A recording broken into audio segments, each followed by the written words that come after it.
Il est très important de comprendre le bilan et le compte de résultats et de quelle manière ils peuvent être utilisés dans l'enregistrement des opérations. Je répondrai aussi à l'une des questions les plus souvent posées et qui concerne les marchandises qu'on peut trouver aussi bien au bilan que au compte de résultats. Pour bien maîtriser le fonctionnement du bilan et du compte de résultats, je vais vous donner un exercice pratique. Imaginez la création d'une entreprise avec un capital de 45 000 euros. Ce capital est une ressource qui doit s'enregistrer au passif du bilan. La loi exige à la création de l'entreprise d'avoir un compte au nom de la société sur lequel on va verser ces 45 000 euros. Vous avez au passif 45 000 euros de ressources sous forme de capital et vous avez à l'actif ce qu'on fait avec ce capital pour le moment, à savoir simplement déposer à la banque cet argent. On va supposer par exemple que cette entreprise, avec ses 45 000 euros, commence à acheter par exemple un bâtiment. Et ce bâtiment est acheté par exemple à 30 000 euros.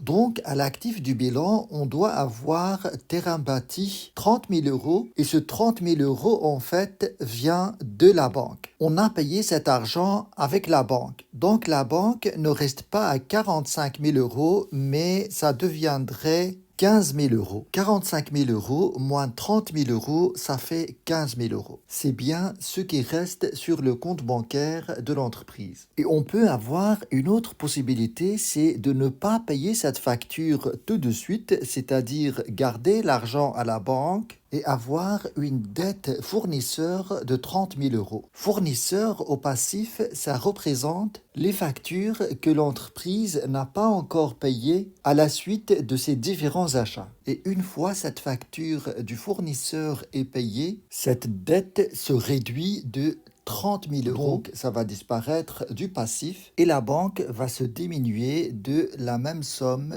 30 000 euros. Donc, ce qui restera à la banque, c'est 15 000 euros. Imaginez maintenant que l'entreprise achète du mobilier pour une valeur de 5 000 euros. On suppose qu'il y a un délai de paiement de 2 mois à partir de la date de la facture. Alors, à la suite de cette opération, ce qui va se passer, c'est que la valeur de notre actif va augmenter de 5 000 euros au niveau mobilier et notre passif va enregistrer une nouvelle ressource, c'est la dette fournisseur de 5 000 euros. Puisqu'il y a un délai de paiement et que la facture n'est pas encore payée. Et vous remarquez que à chaque modification, vous avez toujours le total passif égal total actif. 50 000 euros de ce côté et 50 000 euros de l'autre côté. En fait, d'une manière générale, pour chaque enregistrement comptable, vous devez avoir une égalité entre le total de ces deux colonnes, le passif et produit, et le total de ces deux autres colonnes, à savoir l'actif et les charges. Pour le moment, on n'a pas encore enregistré de charges ou de produits. Mais ça va venir avec l'évolution des opérations de cette entreprise. On suppose maintenant que l'entreprise veut acheter cette voiture dans le cadre de son activité professionnelle.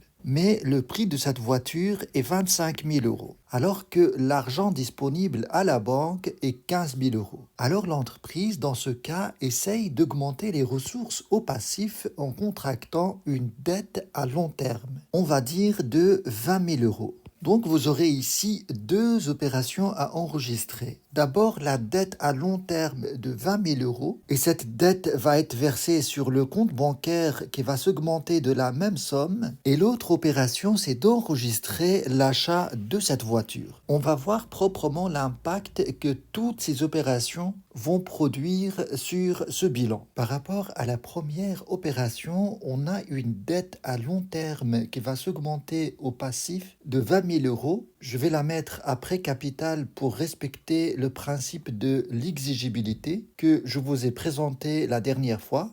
Et au même temps, à l'actif du bilan, on va avoir une augmentation de la banque de 35 000 euros. Plutôt une augmentation de 20 000 euros, plus les 15 000 euros d'avant, ça fait 35 000 euros. Maintenant, je vais enregistrer l'achat de cette voiture par l'entreprise. Et en comptabilité, tout ce qui roule, ça s'appelle matériel roulant. L'entreprise va avoir une augmentation de son patrimoine à l'actif de 25 000 euros et au même temps, notre dette fournisseur, si on suppose que la facture n'est pas payée tout de suite, va s'augmenter de la même somme. 5 000 d'avant, plus les 25 000, ça fait bien 30 000 et non pas 35 000. Je m'excuse pour cette erreur. On suppose maintenant que l'entreprise paye 20 000 euros de sa dette fournisseur, ce qui va ramener cette dette fournisseur à 10 000 euros. Ce qui va ramener aussi la banque à 15 000 euros puisqu'on paye par la banque.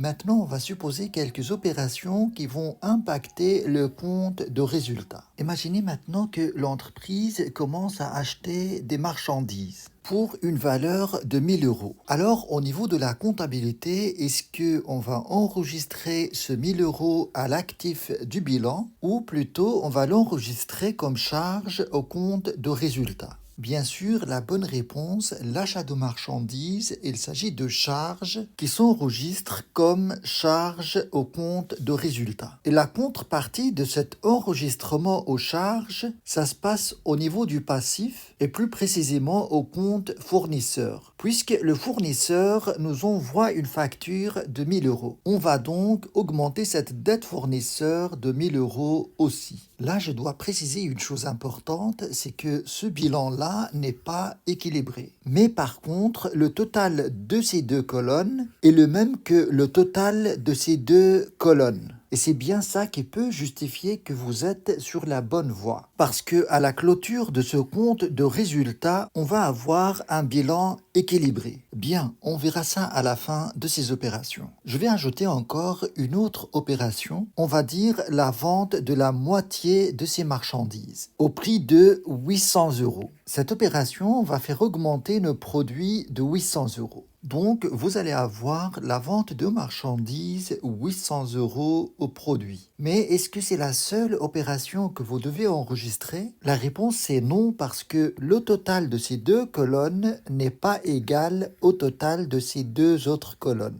Et ce qui manque encore à enregistrer, c'est la facture envoyée au client, ce qui va faire augmenter les créances à l'actif de 800 euros. Imaginez maintenant que ce client paye la moitié de cette facture. Cela va réduire les créances clients de moitié et on va augmenter la banque de la même somme, ce qui va ramener ses créances à 400 euros et la banque va s'élever à 15 400. Je pense qu'avec ces différentes opérations, vous avez maintenant une idée comment ça fonctionne ensemble, le bilan et le compte de résultat. Maintenant, à la fin de l'année, qu'est-ce qui va se passer? On doit calculer le résultat et clôturer ce compte de résultat. Et reporter en plus soit le bénéfice ou la perte ici au passif. Et avec cette opération, on aura un bilan bien équilibré. Mais à votre avis, est-ce que cette entreprise réalise un bénéfice ou une perte? Je vous laisse réfléchir par rapport à cette question et j'espère que vous allez répondre en commentaire en justifiant votre réponse et en indiquant tout ce qu'on doit faire au niveau du bilan. Avant de vous donner la réponse à cette question que je vous ai posée la dernière fois, j'aimerais bien vous clarifier une chose importante en comptabilité, c'est qu'un bilan comptable s'effectue à des dates bien précises. Par exemple, une entreprise peut choisir d'établir son bilan au début de chaque année. Au 1er janvier, par exemple, elle va établir le bilan initial et à la fin de l'année,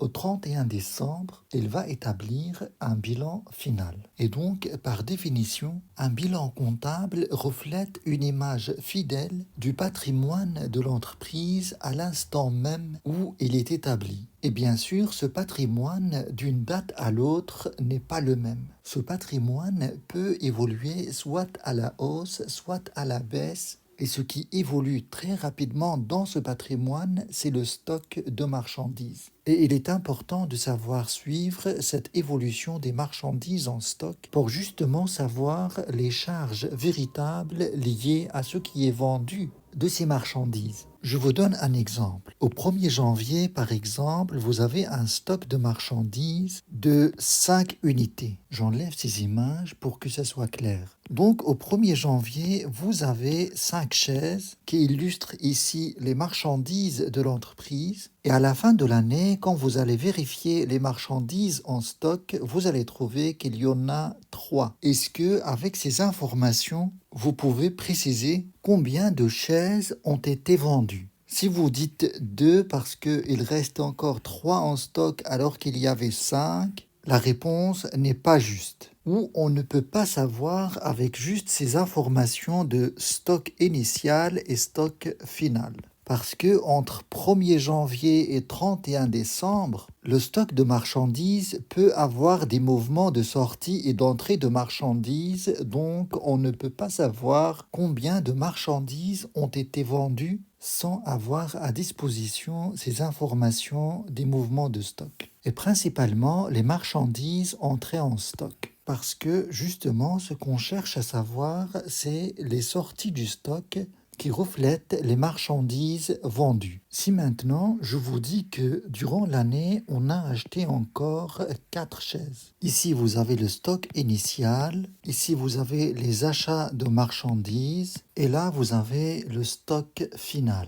Alors là, c'est clair, la réponse peut être instantanée. Il y avait tout ça en stock depuis le début de l'année, et à la fin de l'année, il en reste que 3 chaises. Donc, la différence, c'est bien ce qui a été vendu par l'entreprise. Toutes ces chaises, moins le stock final, ça donne le nombre d'unités vendues par l'entreprise. Vous avez 5 plus 4 moins 3, ça donne 6 chaises vendues. Et cette formulation, ça peut marcher aussi avec des valeurs. Par exemple, le stock initial était à 50 euros. On en a acheté encore 40 euros de chaises et l'évaluation finale du stock, c'est 30 euros, ce qui donnerait le coût d'achat des marchandises vendues de 60 euros. Donc, au compte de résultat, ce qui va être évalué comme charge, ce n'est pas l'achat de marchandises, mais bien le coût d'achat des marchandises vendues. Et ce coût d'achat des marchandises vendues se calcule par la formule suivante. Vous avez le stock initial plus l'achat de marchandises moins le stock final.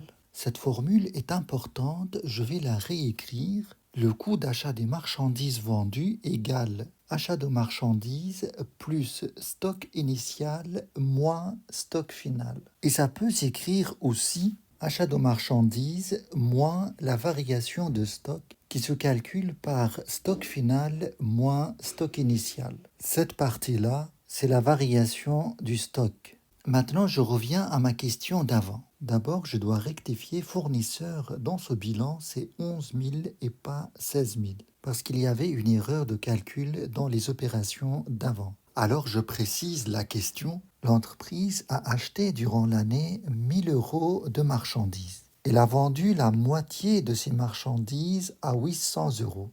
Alors, dans ce cas, il faut calculer le résultat et clôturer le compte de résultat. Et reporter ensuite soit le bénéfice, soit la perte au bilan. Pour établir le bilan final, mais il faut que ça soit équilibré. Si j'applique ma formule à ces charges, je vais ajouter le stock initial qui est de 0 parce qu'au début de l'année, il n'y avait pas de marchandises dans ce bilan et je réduis le stock final qui est la moitié de ces marchandises qui restent en stock, donc 500 euros.